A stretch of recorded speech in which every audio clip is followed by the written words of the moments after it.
Hi, I'm Becca, and this is my husband, Gabe. That's me. Welcome to the podcast celebrating Jack Russell Terrier dogs. And all the joys of companionship with canines of every kind. Each week, we'll explore all the heartfelt, humbling, and hilarious stories that only dog parents can truly relate to.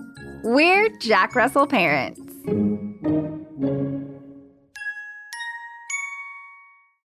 You're the devil in disguise. Oh, yes, you are. Devil in disguise. The perfect song to include in the movie Lilo and Stitch, because if ever there was a song about Jack Russell Terriers. I know, right? We should do a whole episode dedicated to that Elvis song, unpacking each lyric. For reals. Well, hiya, puppy parents. Good day, y'all. The weather here in Texas is as crazy as ever this week, making it the best time to curl up with our fuzzy baby, a bowl of popcorn, and Disney Plus.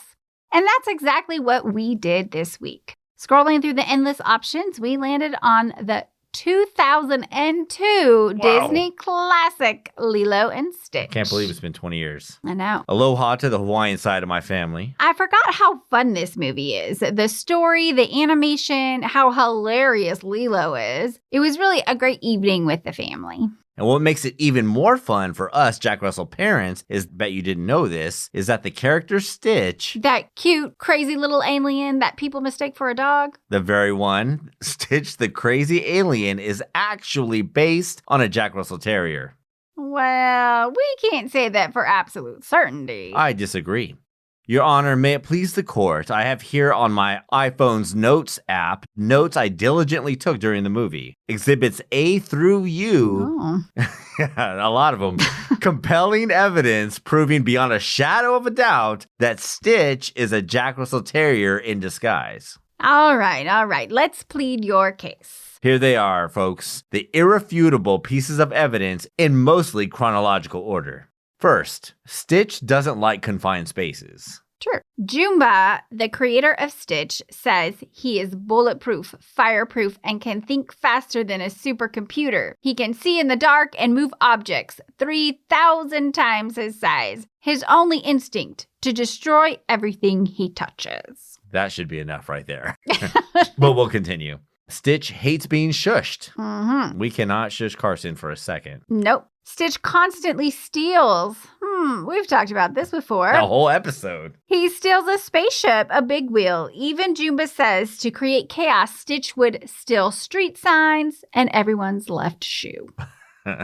Speaking of chaos, he runs away multiple times. Lilo draws his level of badness, coloring him in with red like a thermometer. She says, your level of bad is high for someone your size. I love that part.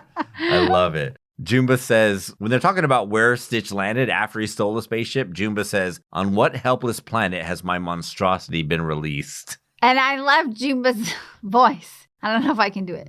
On what helpless planet has my monstrosity been released? Something like that. Not quite. Like that. But anyway, Stitch also has his own alien language. So does Carson. Mm-hmm. He doesn't like water. Neither does Carson. He understands English. So does Carson.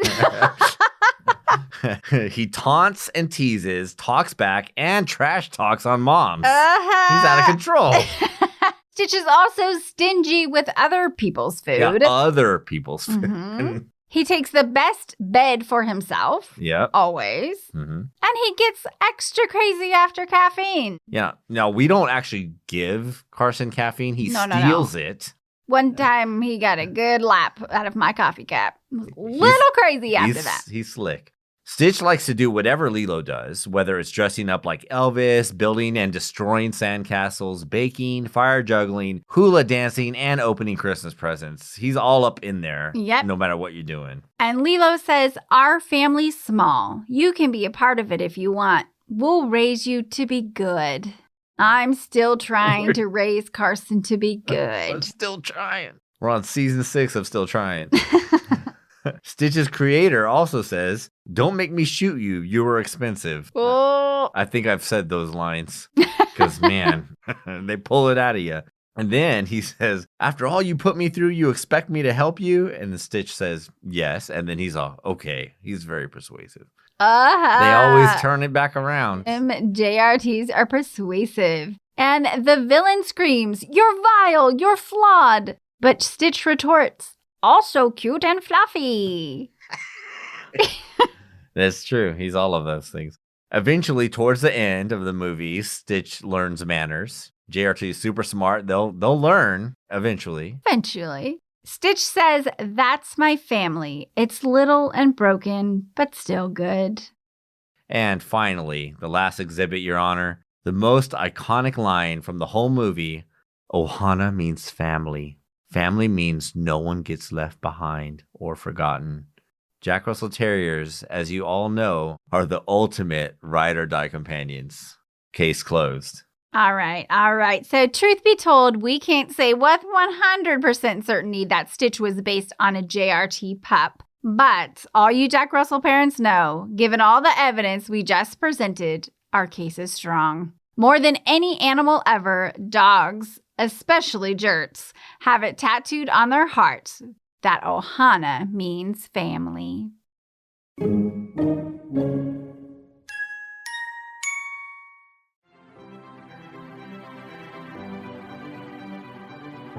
11-year-old Walter just may die of boredom during the most boring summer ever.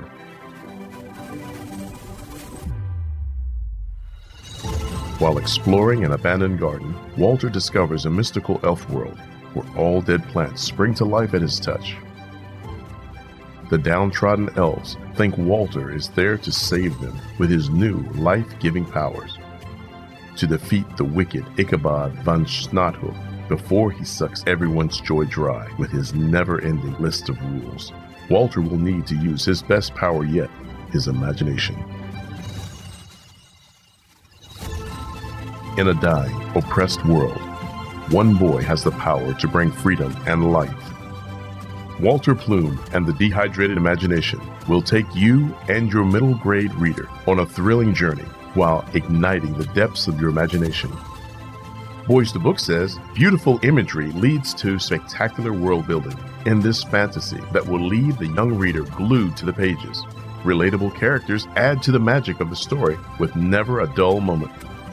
Get your magical fingers on a copy of Walter Plume and the Dehydrated Imagination by Rebecca Lynn Morales, now at Amazon.com. Find out more at walterplume.com. Let Walter and his story awaken your beautiful and creative imagination.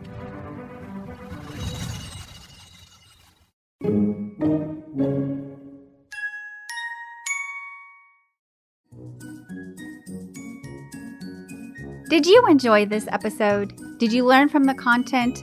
Or did you just have a good, relatable laugh? Well, now what? It's time to subscribe, follow, keep listening, and give a positive review on the Apple Podcast app. Then share the podcast with other puppy parents. This will allow us to connect you and your friends with fun, dog-loving content week after week. Until next time, this is Becca and Gabe, the Jack Russell parents. Say bye, Carson.